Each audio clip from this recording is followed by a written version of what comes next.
Donc, qui peut me dire quelque chose sur le diagramme, n'importe quel numéro que vous voulez? Isaac, vas-y.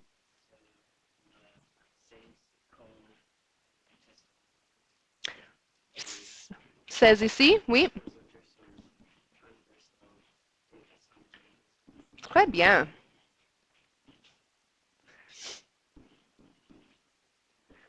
Alors, numéro 16, c'est votre côlon ou votre gros intestin. Et il y a trois sections. Transversale, celui qui va à travers votre corps. Ascendant, c'est celui où la nourriture monte. Et je sais que ça monte sur ce côté parce que ça doit descendre sur l'autre côté. Alors, voilà votre gros intestin. Est-ce qu'il y a d'autres parties? Oui, Thomas. Alors, ça, c'est votre intestin grêle. Maintenant, il y a des sections de votre intestin grêle, mais comme j'ai dit, c'est très difficile à déterminer où une section commence et finit, puisque ce n'est pas comme votre gros intestin où c'est très, très évident où est-ce qu'on commence et où est-ce qu'on termine. Tout ce qu'on serait peut-être certain avec, c'est que ici, la partie qui sort de votre estomac, donc il est numéroté numéro 14, ça c'est le début de votre duodénum. Ça c'est la seule partie où on est vraiment, vraiment certain, puisque nous pouvons voir, oh, ça touche mon estomac, ça doit être le début de mon intestin grêle. Maintenant, avez-vous d'autres parties que vous pouviez nommer? Oui, Christian. Oui, 5, c'est certainement la bouche. Maintenant, les scientifiques aiment les mots et grands et énormes, donc on dit des fois la cavité orale, qui est votre bouche. Vous pouvez dire bouche, mais c'est ça. Alors, c'est toute cette structure-là. Quelqu'un d'autre, un autre nombre? Oui, Emma. Très bien. Alors, numéro 8, c'est votre oesophage. Quoi d'autre? Oui, Thomas. 20. OK, oui, ici, 12, c'est votre foie. Oui, c'est bien. 13, c'est la vésicule biliaire. Qui d'autre? Oui. 9. Alors, vous voyez que 9 touche la petite structure ici. Donc, c'est certainement votre pancréas. Quelqu'un d'autre? Un autre chiffre? Oui, Simon? C'est bien. 10, c'est estomac. Alors, peut-être je vais ajouter des choses au diagramme. 1, 2, 3 et 4 ensemble sont vos glandes salivaires. Maintenant, ils ont des noms spécifiques que je ne vais jamais vous demander de savoir, mais leur nom décrit leur emplacement. Est-ce qu'ils sont en dessous de votre langue ou en arrière de votre bouche? Mais toutes ces choses-là sont vos glandes salivaires. Maintenant, si ces 7 sont à l'intérieur de votre bouche, 6 démontrent le pharynx qu'on a vu la dernière fois. C'est l'ouverture en arrière de votre bouche où la nourriture peut descendre vers votre oesophage. Et 7 démontre votre langue. Votre langue est importante pour la digestion parce que ça vous aide avec vos dents à bouger la nourriture, à rouler la nourriture. C'est la digestion physique un peu. Numéro 8, 9, 10, on avait nommé. Numéro 11 est quelque chose que je n'ai pas nommé jusqu'à ce point. Mais vous avez plein de ducts ou de canaux dans votre corps. Ils sont un peu comme des vaisseaux sanguins, sauf que le sang ne voyage pas dans ces structures. C'est plutôt pour les fluides non sanguins. Alors, les fluides digestifs, par exemple. Il y a un duct qui sort de votre pancréas et qui touche votre duodénum, comme il y a un duct qui sort de votre vésicule biliaire et votre foie et qui s'attache aussi à votre duodénum. Alors, vous avez Le duct ici, vous avez un autre duct ou canal là. Maintenant, vers la fin du diagramme, ici en bas, cette petite chose, est-ce que quelqu'un a une idée, c'est quoi? Oui, c'est ça, c'est votre appendice. Maintenant, l'appendice est absent de nos notes sur la digestion parce que votre appendice ne fait rien pour la digestion. Elle est là, on n'est pas totalement certain pourquoi, mais on a des hypothèses que peut-être dans le passé, c'était utile pour le diète que l'homme, l'espèce avant nous, avait besoin de manger, mais plutôt maintenant, on mange différentes choses et on n'a pas besoin. Vous pouvez vivre sans votre appendice, mais il peut devenir infecté, il peut devenir gonflé et c'est possible des fois que vous avez besoin de l'avoir enlevé. Ici, numéro 21 s'appelle le cæcum. C'est juste le début de votre gros intestin. Il n'est pas une section par lui-même, c'est plutôt le nom, juste la partie au début. Et vers l'autre côté ici, on a le rectum et anus à la fin pour que le déchet puisse sortir. Je sais que c'est des mots qui sont drôles, je sais. Donc, ce qu'on avait dit, c'est ceci. Votre bouche vous aide à accomplir l'ingestion, qui était un des 4 processus dans votre appareil digestif. C'est le point où la nourriture va entrer. La nourriture passe jusqu'à votre œsophage, où le péristaltisme va arriver. Le péristaltisme, c'est les muscles qui font une contraction en arrière de la nourriture, mais qui sont relaxés ou relâchés en avant de la nourriture. Donc, comme on avait dit, ce n'est pas la gravité qui apporte votre nourriture à votre estomac, mais la contraction des muscles qui le poussent le long du tube. Est-ce que quelqu'un avait des questions au sujet du péristaltisme? Alors, je voulais ajouter juste un mot. Ce processus continue le long du tube digestif. Alors, on le discute toujours en premier lieu avec l'œsophage parce que c'est la place où ça commence, mais pendant que la nourriture voyage dans vos intestins, il y a aussi du péristaltisme là aussi. Donc, ça n'arrête pas. Essentiellement, partout où il y a des muscles dans votre appareil digestif, il y a du péristaltisme qui est en train d'arriver. Maintenant, on va continuer avec la bouche. Votre bouche accomplit la digestion physique. Est-ce que quelqu'un peut me rappeler c'est quoi la digestion physique? Ok, Thomas, vas-y.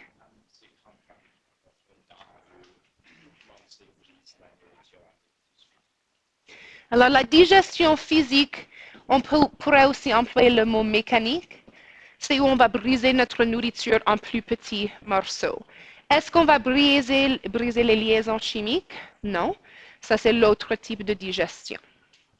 La digestion physique est accomplie par plusieurs choses. Votre langue, votre salive et vos dents. Maintenant, est-ce que vous connaissez qu'est-ce que votre langue fait? Ou est-ce que vous connaissez de quoi est composée votre langue? Oui. C'est un muscle. Et est-ce que vous pensez que c'est un muscle qui est très fort? Oui, c'est le muscle qui est le plus fort pour sa taille dans votre corps. C'est incroyablement fort, votre langue. Alors, votre langue, c'est un muscle et vous avez le contrôle volontaire. Votre langue aide la nourriture à être déplacée dans votre bouche et aussi ça vous aide à avaler, avaler. Alors la nourriture passe de votre bouche à votre œsophage, avaler. Maintenant, votre salive, on va le discuter dans le sens chimique aussi, mais dans le sens physique, votre salive contient de l'eau L'eau est capable de faire la dissolution, de faire une solution avec des choses. Est-ce que ça veut dire qu'on a changé chimiquement la nourriture? Non, ça veut dire que j'ai fait une solution. Donc, l'eau peut dissoudre votre nourriture et ça vous aide à avaler votre nourriture. Pensez à ceci. Vous êtes en train de manger un sandwich et c'est fait avec le pain Texas Toast, donc c'est vraiment, vraiment épais. Il y a beaucoup de pain. Si tu n'as pas de l'humidité ou de l'eau dans votre bouche, c'est difficile à avaler quelque chose comme ça parce que c'est très sec. Ensuite, vous avez vos dents. Maintenant, vous avez 4 styles de dents dans votre bouche. Et j'ai laissé le tableau ici qui les résume pour que vous puissiez voir. Vous avez vos incisives. Ça, c'est les dents en avant, soit en haut ou en bas, vos incisives. Alors, dans la chanson, tout ce que je veux pour Noël, c'est mes dents en avant, front teeth, ça c'est vos incisives. Donc, il y a 8, 4 en haut, 4 en bas. Leur fonction, c'est de couper la nourriture. Alors, ces dents, si vous les touchez, vous regardez vos dents, ils sont assez minces. Ils ne sont pas très épais, pas comme vos molaires en arrière de votre bouche. Alors, vos incisives sont minces et assez aiguës sur le bout, comme un couteau. Alors, si vous pensez l'apparence d'un couteau, un knife, un couteau, là, vos incisives ont cette même forme, où ils sont très minces, mais assez pointus pour qu'ils puissent couper. Les prochains, vous en avez 4. C'est vos dents de vampire. Alors, si jamais vous allez être sur Twilight, ils vont vous donner ces 4 dents faux. Mais c'est les dents canines, on les appelle comme ça, puisque les carnivores, comme les chiens, leurs dents, 1, 2, 3, 4, sont assez pointues et longues. Leur fonction, c'est de couper, mais plus que ça, tenir. Est-ce que vous avez déjà vu des vidéos, par exemple, Planet Earth, qui est une de mes choses préférées, où les lions chassent un éléphant? Vous avez jamais vu ça? Et ils utilisent leurs dents pour, pour rester sur l'éléphant, pour que l'éléphant peut secouer un peu et le lion ne va pas tomber. J'ai aussi vu à plein de reprises des exemples où les grands chats utilisent ces dents pour tuer leur proie.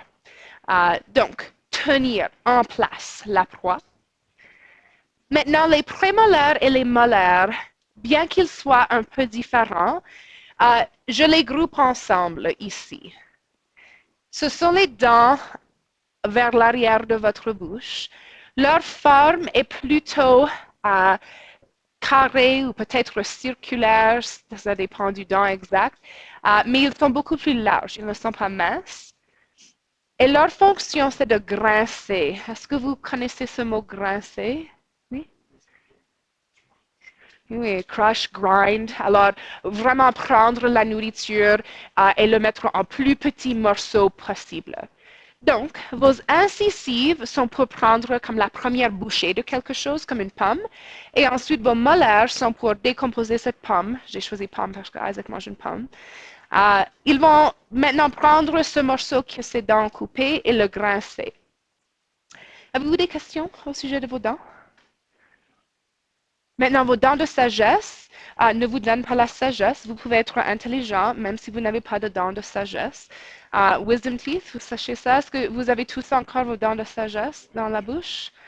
Alors, vous êtes très intelligent à ce point. J'ai eu tous mes 4 dents enlevées. Il n'y avait pas de place dans ma bouche. Et pour une raison ou une autre, ne faites pas ceci, j'ai choisi d'être éveillée pendant la procédure. Tu peux le faire où tu es, comme il te donne l'anesthétique et tu n'es pas là, mais j'ai déjà eu une anesthétique et je ne l'aimais pas. Alors j'ai dit non, non, fais comme l'anesthétique locale et je vais être éveillée. Non, horrible, ne fais pas ça. Tu peux sentir les choses parce que c'est comme un une grosse outil, je ne sais même pas le nom de l'outil. Ça avait comme un couteau et quelque chose à grincer. C'était comme multi-tool, mais pour les dents, je ne sais pas. Mais tu pouvais comme sentir quelque chose qui était en train de brûler. Je pense que c'était l'os qui était en train de couper. Et ça a pris beaucoup de temps. J'avais besoin de lui demander d'arrêter au milieu parce que j'avais besoin d'utiliser la salle de bain. Alors, ne faites pas ça. Oui, faites ça, c'est mieux. J'ai fait les deux façons et maintenant je sais. Anesthétique, oui. Être éveillé, non. Maintenant, la digestion chimique dépend sur vos glandes salivaires. Vos glandes salivaires vont produire la salive. Maintenant, j'ai déjà mentionné l'eau. L'eau a une fonction physique, elle aide à dissoudre, mais l'eau, qu'est-ce qu'elle peut faire? Il y a une réaction chimique que toutes les macromolécules font. Isaac, oui. C'est ça. Hydrolyse. Nous avons appris cela dans la première unité. L'eau est nécessaire pour la réaction hydrolyse qui était où on sépare une grande molécule.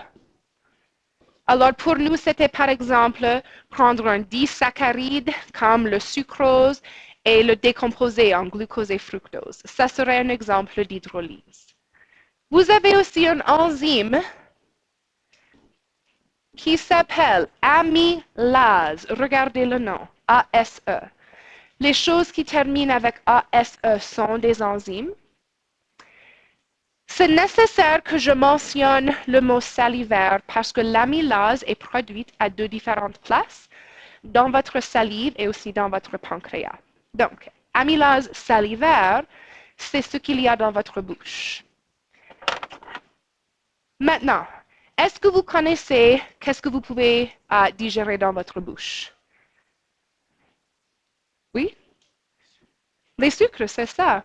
Alors, les choses sucrées, vous pouvez digérer dans votre bouche, puisque l'amylase est là pour décomposer les polysaccharides.